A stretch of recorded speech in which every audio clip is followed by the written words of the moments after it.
did that with a sword? No, his hand. It's tiger claws. The city is being torn apart, There must be 10,000 martial artists in New York alone. and only 2 cops can stop the frenzy. I want you two working together. Hey, I'm the one that's supposed to be calling the shots.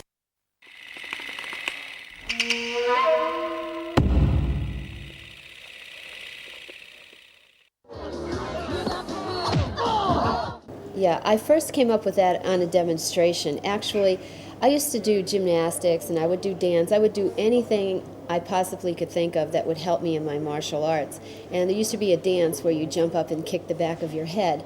Well, we were doing a demonstration and he had me in a headlock and I said, let me see if my foot could hit you in the head. And I hit him in the head and almost knocked him out. And he goes, yeah, it works, it works. So it evolved through demonstrations, and then, you know, I put it into movies, and then it's sort of become a trademark for me.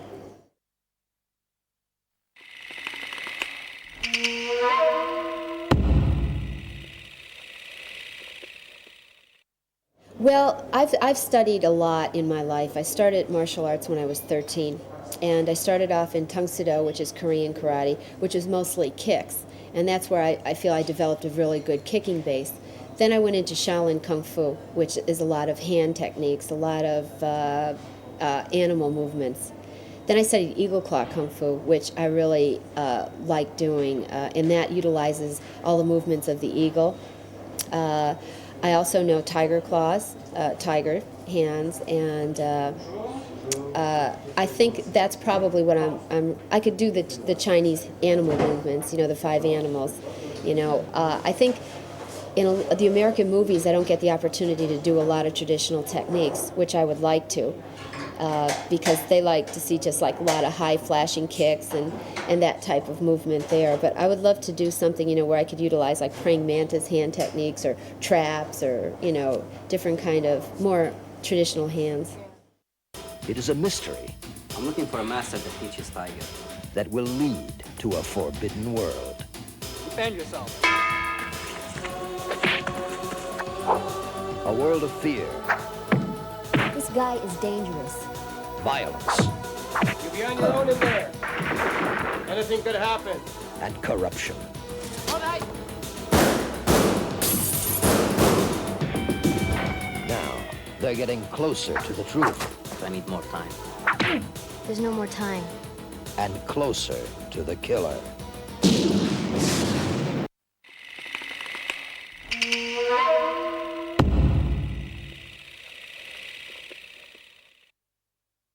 Yeah, I mean, I have seen people do monkey forms, and actually, when you talk to them, they sit there like a monkey, you know, or they'll eat bananas, you know, and to me, that is a little bit beyond, you know, the normalness, you know.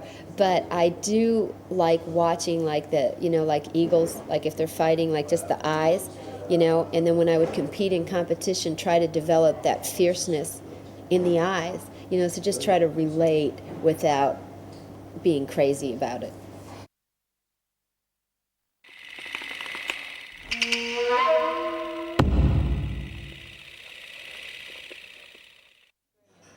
Well, I went to mainland China to study snake.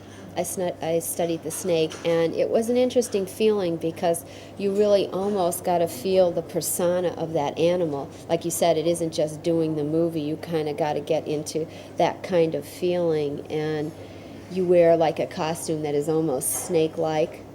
And I've also studied the eagle, which is the same thing. So it's a lot of spiritual thinking, I guess, of putting yourself in that type of feeling. And of course, you don't think you're an animal, but you're just trying to get the aggressiveness or the speed or the spirit of that animal when you're performing. I really like the snake, you know, the way the form is, the way the movements are. But in life, I hate the snakes, you know, and I never even wanted to look at them or touch them, you know, and it's funny that that's what I enjoy doing. Yeah.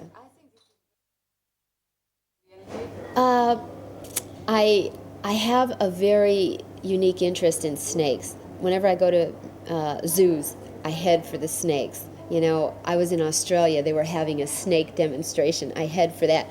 I don't think I'm so adamant about going and looking and buying things on those particular animals, but if I happen to see something that involves it, that's where my interest goes.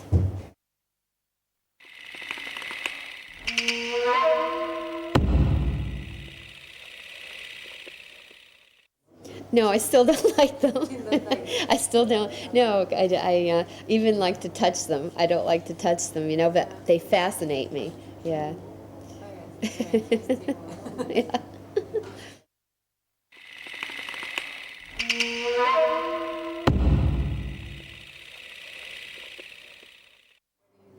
Well, you learn, there's a lot of things you learn. You learn, I would say, basically what you're asking is the self-defense, like for example, the eagle claw. This would be a claw coming in, striking into the throat or into the groin, or if you use snake, it's coming in, striking into the eyes, where you have different, utilizing the different parts of your hands and your elbows for self-defense, where if you're comparing it to karate, it's basically just a fist or hitting, you know, with a knife edge part of your hand. So you have a lot more of variety. I think it's a little more complicated, you know, and some people, if they just like to do easy techniques, they're probably better off learning, you know, the karate styles.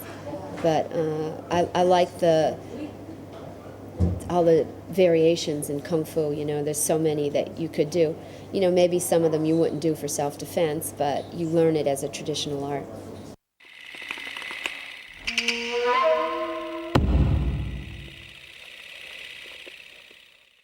I work a lot of different Chinese weapons. I know probably about 15 different weapons, and that's what attracted me to the Eagle Claw style, is that they had so many weapons. And I think in United States I was a weapon champion for 5 years. I was the first woman and the only woman to ever win the weapon championship over the men, because when I was competing, which was between 81 and 85, they never put a women's division. So I had to compete with the men, which was quite difficult. And at that time I did the double hook swords. I don't know if you're familiar with those, but it's like a big hook, and then it comes down, there's a dagger on the end, and you have a crescent moon, and then a handle here, and you hold them, there's two weapons.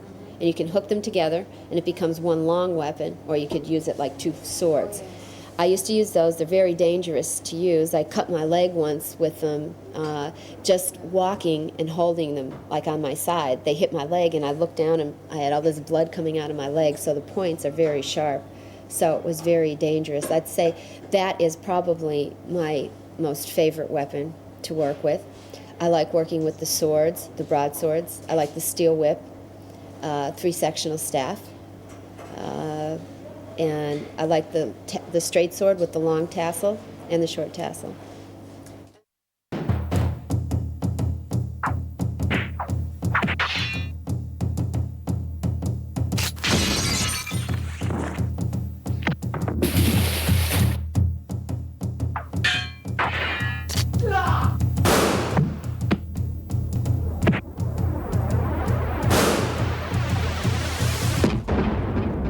Tiger Claws, Jalal Merai of Black Pearls, Cynthia Rothrock of No Retreat, No Surrender, and Bolo Young of Double Impact and Bloodsport.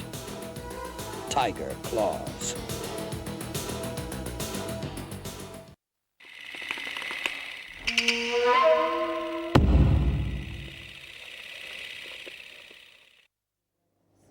I like the beauty of it. To me, to watch someone do a routine fast and flexible and strong was beautiful. You know, it's sort of to me like doing a ballet, a deadly ballet. And I just like the fact that you can do your coordination, you can manipulate these weapons, you know, and do all these things and not get hurt. Of course, most of them aren't used for self-defense because you're not going to be walking on the street with a big sword. But I think that's probably one of my favorite parts about Kung Fu is the weapons, you know. And I've just studied intensively. I know the iron fan, I like that a lot, you know, and the staff, which is good because you could use that as an umbrella. If you have an umbrella, you can use it for self-defense, a cane. So there's some weapons that are practical for self-defense, some that aren't. But I tend to like the ancient ones that are unusual looking that nobody has ever seen.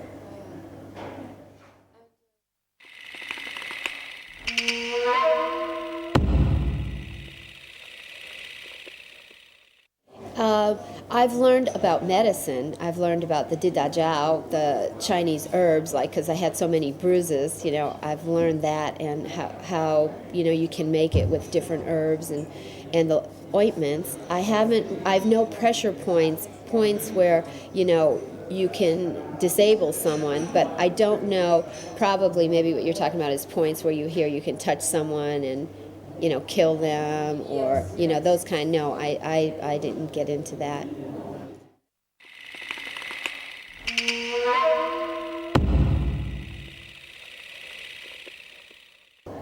Your source of energy, where your energy comes from, and how much you have it developed is how much you could use it.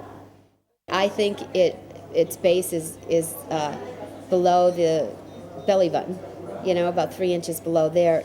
That's where it starts from, and then circulates throughout your whole body. I do a lot of yoga and meditation right now, and I feel a lot of energy in that when I do the yoga and meditation.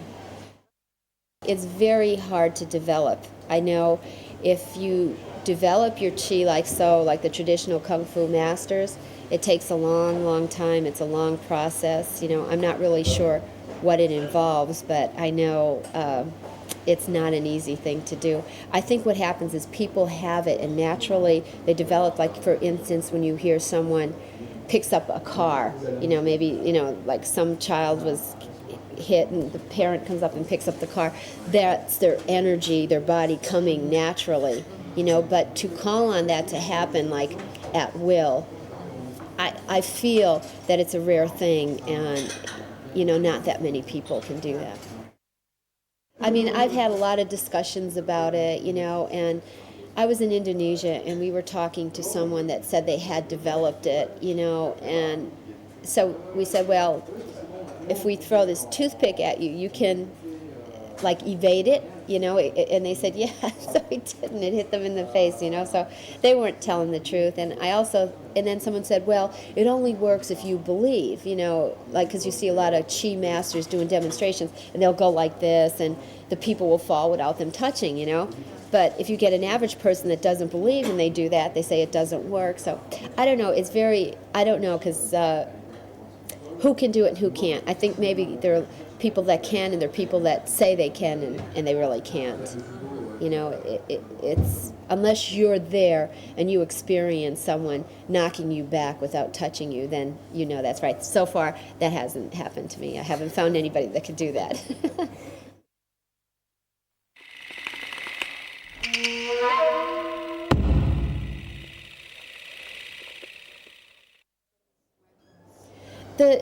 Well, there's a big difference. Like your swords, your Japanese sword is a samurai sword, right?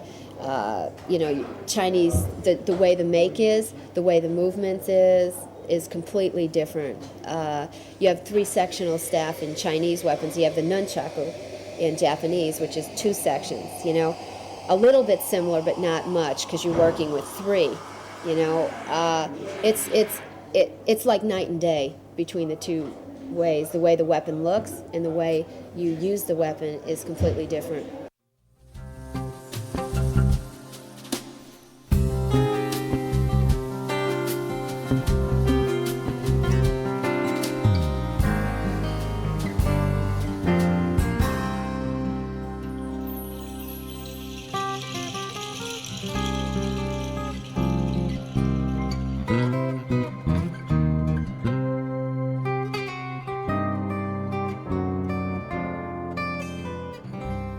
You could, I think, tell a little bit about the culture, just from the way, say, for example, a samurai person would move, or a Chinese wushu stylist would move with a weapon. You would see a big difference and understand maybe how the people are built, how their personalities are. I think you could pick that up from looking at that. The Japanese weapons aren't as fancy. The movements aren't as fancy. They're a lot more simple and direct and very intense. So your Chinese weapons are very flamboyant. There's a lot of things involving the body, like if you're using a whip, you're whipping it around your neck, around your leg, around your elbow. It's fast and maybe I would say probably harder for a person physically to do a Chinese weapon over a Japanese. I mean, the Japanese are hard, but I mean, like, you have like a lot of aerial techniques and a lot more complications in some of the Chinese weapons. Yeah, one, I think you look at the Japanese weapons, you see the beauty in the simplicity of it and the speed. In the Chinese weapons, you see the beauty in the complicated routine that they do.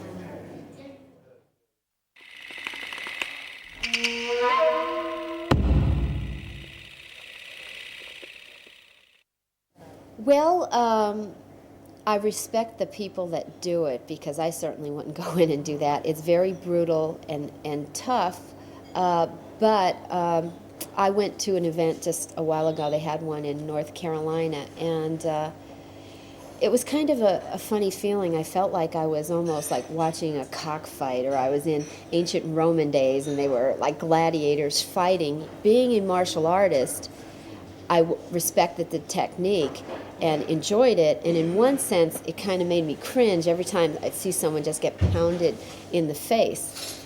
But as a sport, I think it's probably going to be popular because it's the most real thing to fighting. You know, I think whoever does win is truly, you know, an ultimate fighter. You know, to go through this, and I just fear that, you know, nobody gets seriously hurt doing it. But I guess there's a control. If someone is ready to get hurt, if they tap, then they stop the match, or if the referee feels it. But I mean, it's certainly the most brutal thing I've ever seen.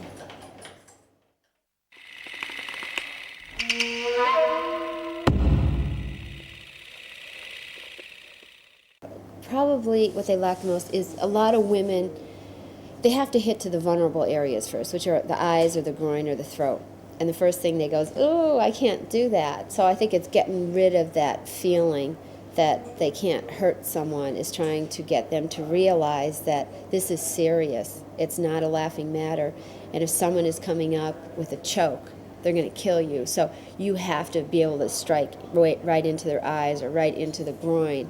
You know, I think it's just changing their mentality that to be strong, and you have to be able to not be afraid to do something, that because then that could hurt you more. You know, maybe if you scratch or slap or pull someone's hair, it's going to make them more angry, and then they're going to hurt you more. You have to be able to react quickly and very effectively in a short time.